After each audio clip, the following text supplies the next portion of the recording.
tí ìwà tèmi ń sá látijọ́ ẹ̀, gbogbo ariwo tí ìwà tèmi jọ ń pa látijọ́ ẹ̀, gbogbo iṣẹ́ tí ìwà tèmi jọ ń ṣe àṣepọ̀júdé tó jẹ́ wípé anybody ò kí wa pẹ̀lẹ́ ń bẹ̀ yẹn tán níṣe la tún dá wàhálà lẹ̀. Ọ̀rọ̀ yẹn ti fẹ́ ṣẹlẹ̀ o, happen ṣẹlẹ̀ ibi tí ìwà tèmi máa ń lànà tá à ń ṣán àṣọpáyí pé gáàgé gbogbo kókó tó wà bẹ́ẹ̀ ká gbin obì síbẹ̀. Ó rẹ̀ pé obì gan wọ́n ti gbin obì yẹn síbẹ̀ tẹ́lẹ̀, ó ti lalẹ̀ wù báyìí. Déètì àti táìmù ló kù, ṣó ń gbáradì. Gúnmi ti sọ báyìí, ó ti sọ wípé tí wọ́n bá bí anybody nínú Nàìjíríà kí wọ́n fọwọ́ kan mùsùlùmí kan báyìí, kí wọ́n pa mùsùlùmí kan báyìí. Èmi ò ní ẹ̀pàyàn o. Ipe gbogbo ẹ̀yin Christian tẹ́ wà Nàìjíríà wọ́n máa eradicate yín, wọn ò ní gbúrò yín mọ́ láé àti láéláé. Woro sí woro, ó na. Ṣó o ti gbọ́? Wọ́n ti jí kábíyèsí gbé ní Kwara o. The same ìfẹ́ lódún yìí náà ni o. Bandits kidnap Kwara traditional ruler. Armed bandits have kidnapped the Ojibera of Bayangan, Oba Kamilu Salami in Ifelodo local government area of Kwara State. Ẹjọ́ tí mi bá pronounce kíní yẹn dáadáa, ẹ má fi ṣèbínú sí mi o, kì í ṣakọ. Residents said the ambush was sudden, throwing the community into panic. The Kwara State Police Command has not yet issued an official confirmation of the incident. Òun ló ń gbọ́ yẹn. Ṣé o ti rí? Wọ́n ti gbé kábíyèsí lọ ní Kwara báyìí. Gọ́ọ̀mẹ̀ntì Kwara State wọn dẹ̀ dá sí wọn tí ẹ ṣe bẹ́ẹ̀ ni pé anything ń ṣẹlẹ̀ àbí kò tí ì yẹ. Òun ni mo ṣe ní pé ìwọ àtẹ̀mí jẹ́ àgbé ọ̀rọ̀ gọ́fúnà ilẹ̀ Yorùbá ti sẹ́gbẹ̀ẹ́ báyìí. Ọba, olórí ìjòyè, gbogbo wọn láti rí àṣírí wọn wípé wọn ò rẹ́dì fún anything ètò ààbò fún dúkìá ìwọ àtẹ̀mí ẹ̀ àti ti tèmi náà. Àwọn aráàlú ní kájọ fọwọ́sowọ́pọ̀. Bọ̀ kí àròyé mi kó lè yé ẹ dáadáa, wá fi ti ara ẹ̀ gbọ́. On this station, Gumi was here. You were here too. And you know what he said? He said, if Trump as much as attacks one Muslim, that they will unleash terror against Christians. Better, because that threat is too much. Mr. Okoro, this time around, look, with American support, they will see hell. I'm not joking. No, but Barrister, you know they are not going to, they won't have footprints here. Leave that thing. They will see hell. They are not going to deploy remember that some people have been agitating. It's like going to pinch a child whose mother just died. Abi? You will see cry. You left all the people, and the person had to pinch is a mother whose mother just died, and they took that child, they took that mother to Sokoto somewhere, and the child is, and you now go and pinch him. Oh my, you will see cry, you will not rest. You will not rest. All this tribe by Gumi and his people is there not.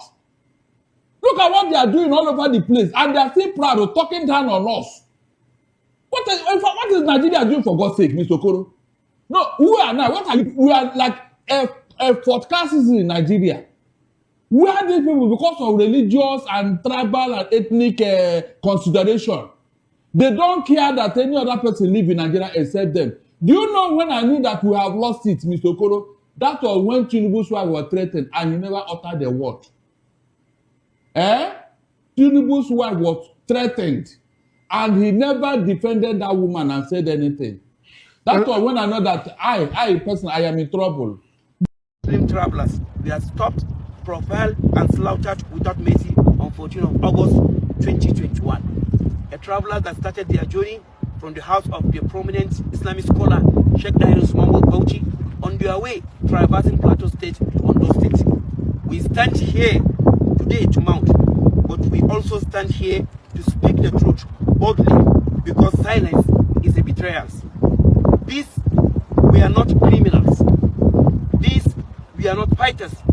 These, we are Muslim on a lawful journey. We are children, fathers, friends, and of course husbands, brothers, cut down by the hand that had no respect for God, humanity, and justice. They were being killed. They were being slaughtered by the Christian youth of Plateau State. They were innocent travelers. They don't know Plateau State. What brought them to Plateau is just for them as a traveling, as traversing Plateau from Bauchi State to Ondo State. But what is even more painful here, what pierces our heart like a knife, is that while we are still grieving, some people with a loud mouth and heart, the people that don't have conscience, are spreading lies, shouting Christian genocide. as if these 22 innocent travelers we are not human beings.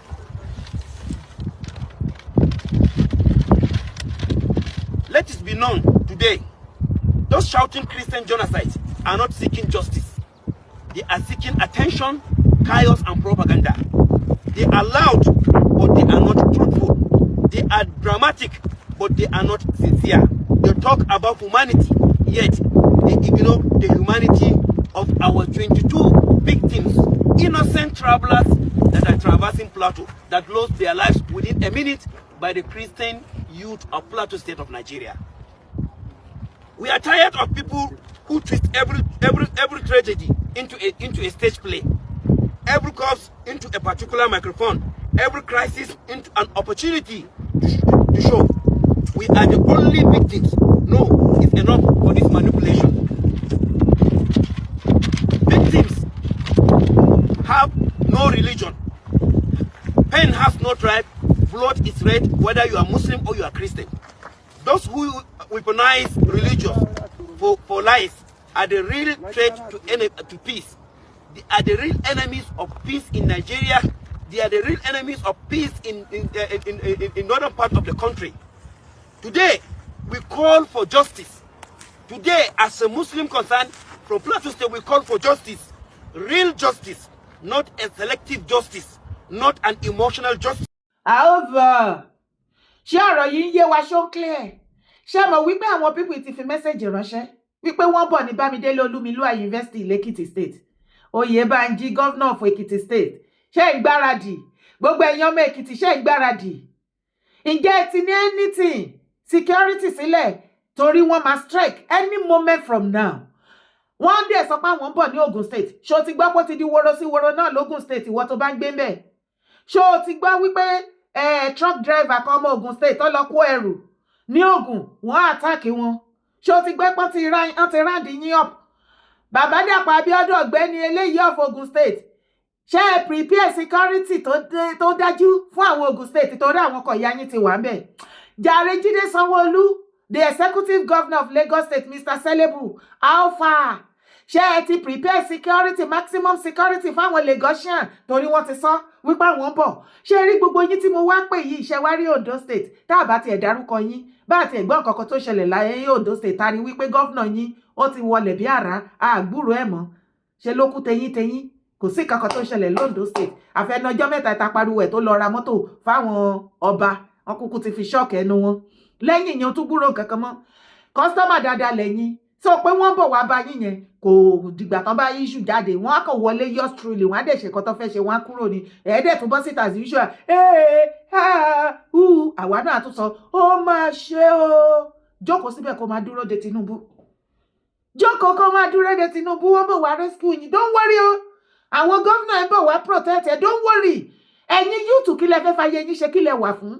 So gbogbo rògbòdìyàn tó wà nílẹ̀ ẹ̀rí kankan ṣe gbogbo ẹ̀yin tẹ́ ẹ lówó ní gbogbo àwọn state tó wà nílẹ̀ Yorùbá ẹ̀ẹ́dẹ̀ pé àwọn tó bá yẹ kẹ́ pè kẹ́ support wọn financially kí wọ́n lè ra ọ̀pá tó wà sophisticated tá a fi kojú àwọn ọmọ àlè wọ̀nyí, because as you can hear it from the barrister àwọn ọmọ kéékèèké làwọn boys wọ̀nyí now they about 50, èyí tó dàgbà jù nínú wọn is about 20. Ordinarily nínú wọn bó ṣe wà yẹn tí wọn bá gbé ọ̀pá dání tí ò sí pé security tight tí Nigeria government fún wọn ní backup ni ordinarily èmi gan tí mo jẹ́ obìnrin máa lu ṣùgbọ́n ó ti dojúrú báyìí. Ṣé ẹ ti rí gbogbo bó ṣe ń lọ? Ṣé ẹ ti gbọ́ ọkọ̀ tí barrister yẹn sọ? Ẹ jẹ́ ṣebí bí Gumi ti ń threaten Nigeria government tó ń threaten Trump bẹ́ẹ̀ náà ni àwọn northerners ni wọ́n threaten Nigeria government ipe àwọn ṣetán tí ẹnìtì tó bá gbọ́ pé ẹnìtì ṣẹlẹ̀ sí mùsùlùmí kì í ṣe mùsùlùmí ẹ̀yin aráàlú náà sọ o má lọ máa jẹ́ kọ́ iná ẹ̀ máa dé pé mùsùlùmí ò sí lára wọn. Àwọn ara wọn tó jẹ́ leaders especially ní north náà sọ kò ń ṣe south. Àwọn tó jẹ́ Islamic leader àti emir àti sheikh àti chief imam wọn àti sultan àti gbogbo wọn yẹn tí wọ́n ní terrorist group òun ni sheikh sọ wípé tó bá gbọ́ pé ní ti ṣe crack lọ́dọ̀ wọn lọ́hùn gbogbo ẹ̀yin Christian tó wà south àti north gbogbo yín náà máa eradicate. Mo rò wípé kíní yẹn ò tí clear lójú ẹ o. Ó sì múra òun lọ mosque àbí ìgbà covid ṣé òjókòó lé àdúrà ẹ̀ ò gbà kò sí wàhálà. lẹ́yìn tó bá ti strike tó bá ti wá tí wọ́n wá gbé yín lọ àti church ó sì múra kankan ṣọ́ọ̀ṣì àbí kò sí wàhálà èmi ò ní o má gbàdúrà níbi tọ́rọ̀ dé dúró tó bá wà láyé ló rántí àdúrà jókòó sílẹ̀ kó máa ṣàdúrà ìgbà tí covid wà lá tó sọ̀kalẹ̀ ṣé ò gbàdúrà nulẹ̀ ṣé ẹ̀ ṣe online worship and praise mo ti gbọ́ kò sí wàhálà tó bá ti torí ó dẹ̀bẹ̀ ni wípé bá ṣe ń sọ̀rọ̀ yìí kò fẹ́ yí ẹ̀yin ọ̀pọ̀lọpọ̀ kan ẹ sì rò wípé dadi jí o mọ́mí jí o pastor ẹ or whosoever àbí sheik ṣífì máa máa fà ẹ wọ́n ní extra life kọ́ tó bá ti pa ẹ́ nínú ṣọ́ọ̀ṣì wọ́n á wá fún ẹ ní extra life jọ́ mo bí ẹ gbogbo àwọn tó ti pa nínú ṣọ́ọ̀ṣì èwo lórí tó padà tán resurrect kí lórí tí dadi jí o pastor àti sheik kí lórí tán ṣe ẹni rẹ lọ lẹ́yìn kẹbọ síta kẹsùnkúnsùnkú káwa náà ni ó máa ṣe o ló bá tán ẹni rẹ yín ló bá lọ ibi tó ẹ̀dì sí nìyẹn minus ló bá dé ó sì rórí ẹ̀ think use your head. You have nobody. Ẹ̀yin ọmọ káàárọ̀ oòjíire, ọmọ Yorùbá, kò sí anybody kankan tó bọ̀ àti your rescue tó bọ̀ wá rescue ìwà àti family ẹ̀. Ẹ kàn wà ṣáá ni. Ó dé pé ẹ understand the game tá à ń bá yín sọ. Ẹbẹ́ rí táwọn náà ti gbé títí wọn jáde wípé àwọn Northerner kì í ṣe wípé terrorist wọ́n pa Muslim. It is Christian tó ń pa Muslim. Kì í ṣe terrorist ló ń pa Christian tó ń pa Muslim. It is the Christian that are killing the Muslim in the northern part. Can you see the video by yourself? Ṣebí you listen to them. Ibi tá jọ bára wa nìyẹn. Ó tẹ̀ tó ti wá dá náà. Ìgbà tọ́rọ̀ dẹ̀ ti wá dé ibi tó dé dúró sìn. Ìròyìn tá tún gbọ́ sìn ẹ̀yin ọmọ káàárọ̀ jíire. Wọ́n lẹ́ ti rò ó pin. Wọ́n ní Cotonou ni gbogbo yín fẹ́ múlé lọ. Ẹ fẹ́ become citizen of Cotonou lẹ́yìn. Ẹ fẹ́ lọ múlé tí Igboho èrò. Ó ṣá ẹ má gbà o. Wọ́n tún ti ṣíbọ̀ wá bá yín ní Cotonou ni o. Ṣé mọ̀ pé gbogbo ọ̀nà ni bàbá Tinubu fẹ́ kí ikú pa yín nílẹ̀ Yorùbá. Òun ló ṣe jẹ́ wípé Igboho tó ní oore ọ̀fẹ́ láti dìde tí àdẹ̀ máa fún wọn ní support. Wọ́n mọ̀ yí pé Igboho ó ní àwọn èrò tá believe pẹ̀lú wọn. Ó wà lára tension tó mú bàbá Tinubu. Torí bàbá Tinubu ò fẹ́ kẹ́nibọ̀dì tó dún kó ṣàjá wọn nìkan. Ó wà lára nǹkan tó fẹ́ kan oró mọ́ Igboho lára. Ẹ̀yin ẹ̀ṣọ́ Ọlọ́run ló bóyá pé ògo fún yín bàbá Tinubu bẹ́ẹ̀ ló pé ti Igboho fún. Lára kan ṣá Tinubu ti já yín kulẹ̀ Cotonou lẹ wá sá lọ ṣé Igboho ni president yín ni ẹ wá fi ti ara yín gbọ́. Ó ti pa àwọn pípù yìí o. Kí ni géèmì ẹlẹ́bi tí yín náà ẹlẹ́bi tí yín tó bá jẹ́ pé lóòótọ́ lẹ fẹ́ gbà wá lọ́wọ́ àwọn bandits tẹ́ bá lè fún Trump láyé ẹ fún Sunday Igboho láyé náà. Aláyé yẹn ni kẹ fóun láyé ẹ dẹ̀ fún wọn láyé kí Sunday Igboho kó gbà lọ́wọ́ bandits náà. Ẹ jẹ́ kí Sunday Igboho gbà lọ́wọ́ bandits náà. Ókè ẹ ti lọ deliver àwọn ọmọ ẹ̀ sìn lọ́wọ́ àwọn bandits. Ṣé bandits ò ní strike ìbò mi? Well, as it is, me, I've started to think of how to go and look for citizenship in Cotonou and leave this Nigeria for you people. Drop on a passport, go find another country where no go buy me before my time. Because I'm not understanding.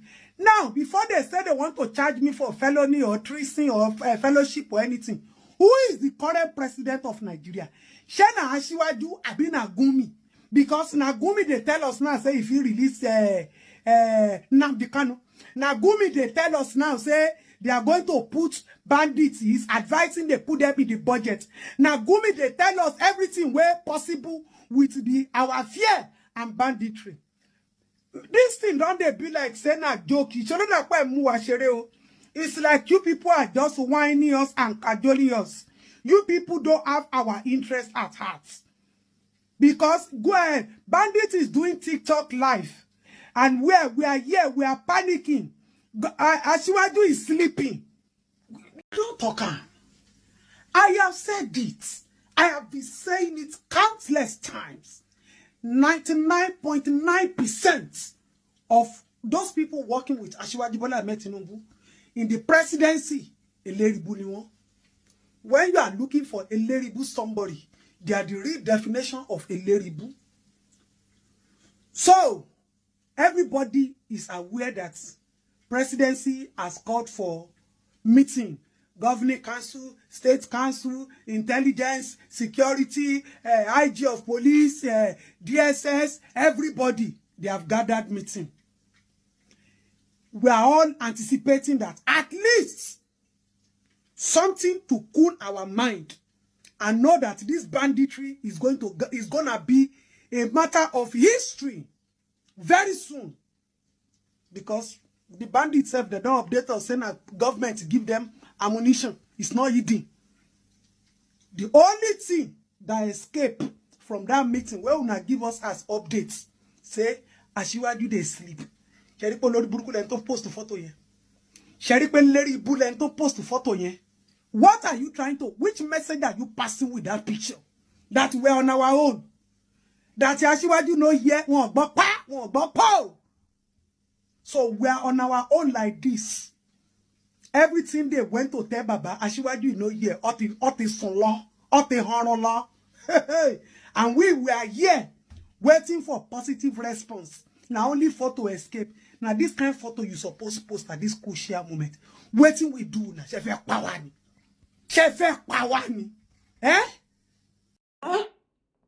Hey, Baba Tinubu.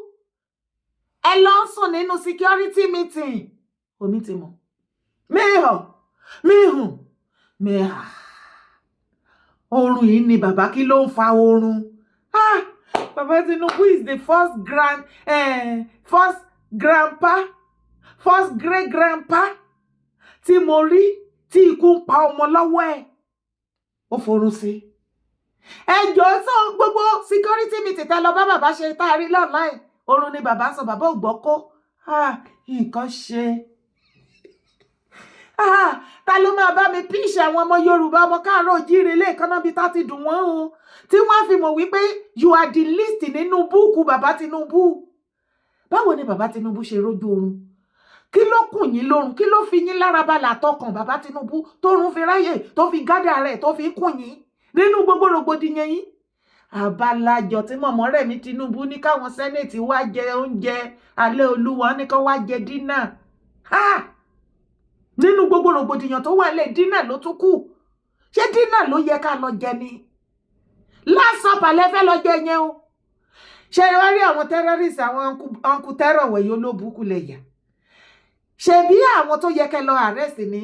Stop kidnapping the people in the city. Stop kidnapping the aráàlú. Kidnap the terrorists. Please be kidnapping the government official. Kidnap the governor, the senator, the minister, their wives, their children. Títí dórí gate man, their steward, their driver, everything about them. Kidnap. Kẹ́ẹ̀dẹ̀ tún tẹ̀síwájú. Kẹ́ẹ̀ lọ kidnap gbogbo ọba ní nọ́ọ̀tì all over Nigeria. Ẹgbẹ́ wọn àtàdé àtọ̀pá àṣẹ. Ẹ kó àwọn olórí síṣẹ́ mọ̀ pé ó ti pẹ́ ta ti ń sọ àti ẹ̀mọ́ pé àwọn olórí gan tó wá useless.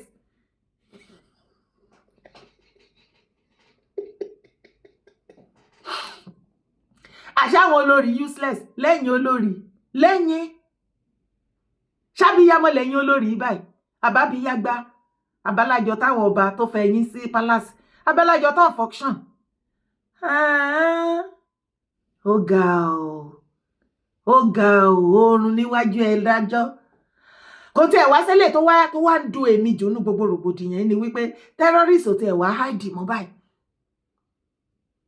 Wọ́n dẹ̀ ń ṣe fídíò níbi tó kàn táwọn ń bọ̀. Wọ́n kàn sọ déètì àti táìmù ni. Ipe ibi báyìí àwa ń bọ̀. Wọ́n dẹ̀ lọ. Wọ́n dẹ̀ ṣe nǹkan tó fẹ́ ṣe yours truly. Wọ́n dẹ̀ padà. Kò dẹ̀ sí nǹkan tó tún máa tẹ̀yìn ẹ yọ. Ẹ̀dẹ̀ ní bàbá Tinubu ní pírẹ́sídẹ̀ǹtì. Ṣebí mo bí yín tí ọ̀pọ̀lọpọ̀ yín bínú wípé dára kí ló dé tó ṣe sọ̀rọ̀ bẹ́ẹ̀ yẹn. Ṣé bó ní just day tó ń tún bí yín náà sìn. Ẹjọ́ ṣé Gumi ní pírẹ́sídẹ̀ǹtì ni àbí bàbá Tinubu? Torí Gumi ló gbaṣẹ́ bàbá Tinubu ṣe àṣírí máa ń tú. Gbogbo nǹkan tó máa yẹ kí wà tèmi ká jọmọ̀ ká gbà lóòótọ́. Ẹ ń try láti shy away from it. But that is the truth, the reality. Bàbá Tinubu kàn di gẹ̀rẹ̀wù síbẹ̀ ni. Sultan àti Gumi àwọn náà control Nigeria. Hey. Bàbá Tinubu ò tẹ̀ wá láṣẹ kọ́bọ̀. Olóbùkún làwọn náà dáná ẹ̀. Wọ́n yẹ̀yẹ́ ìjọba bàbá Tinubu. Wọ́n mẹ̀sì ẹ̀ up kò lórí kò nídìí. Ó wá become a yẹ̀yẹ́ government. Terrorists wá pàṣẹ. Mẹ́họ̀. Ẹ má lọ Kútọ́nù o. Ẹ má lọ bá òòṣà o. tó bá jẹ́ pé èrò ọkàn ẹ̀yin ọmọ Yorùbá nìyẹn wípé ńgbà tọ́rọ̀ tẹ̀ ti wá dójú ẹ̀ báyìí ẹ fẹ́ máa kẹ́ ẹrú kẹ́kẹ́rù máa lọ sí Kútọ́nù níbo bàbá òòṣà bá mi òòṣà Ìgbòho ẹ má mú àdírẹ́sì yín lẹ̀ má jọ wá kó bá yín o alákòóràn ló pọ̀ jù nú wọn o àtijọ́ tẹ́ ti ń forí yí kiri gbogbo wọn tó bá yín jẹ tó bá yín mu oil finger gbogbo wọn náà sá sẹ́yìn ìgbà tí gbogbo ẹ̀ ṣẹ̀ṣẹ̀ ó yí everybody ń sìn ṣe rí ibi tá a bára wa má gbàgbé o wípé ibi tá a fẹ́ gbé obì sí obì ti ṣetán tó fẹ́ lalẹ̀ wù ń bẹ̀ àwọn mùsùlùmí Gumi ti sọ ó láwọn ti ṣetán láti eradicate gbogbo Christian tó wà ní the whole of Nigeria adẹ̀ ni pé ẹ di wọ́n Nàìjíríà ẹ̀yin náà dẹ́nà èyí tẹ́ fi máa pa gbogbo Nàìjíríà ẹ kúkú di wọ́n Nàìjíríà mú kẹjẹ́ káwọ ẹ̀yà tó kù ààrẹ dé àbáyín negotiate wọ́n Nàìjíríà àbáyín du wọ́n Nàìjíríà ẹ jẹ́ adádúró ká máa jẹ́ Yorùbá ká máa jẹ́ ọmọ káàárọ̀ òjíire ká máa jẹ́ ọmọ Oòduà ká máa jẹ́ ìran ọmọlúàbí àbí ike ìtẹ́bá ṣùsì wọ́n tún nírọ́ ni wọ́n ní ẹ gbúdọ̀ lọ wọ́n Nàìjíríà is not negotiable you don't see that kind wahala for your life before ṣó o ti ríro ogun báyìí rí láyé kò jù bẹ́ẹ̀ lọ orúkọ tèmi ò yí padà Yèyé Dára Kòwé kó òun ni mò ń jẹ́ o má gbàgbé láti bá mi ṣe ètò yìí má sì gbàgbé láti bá mi subscribe má sì gbàgbé láti drop comment bye for now.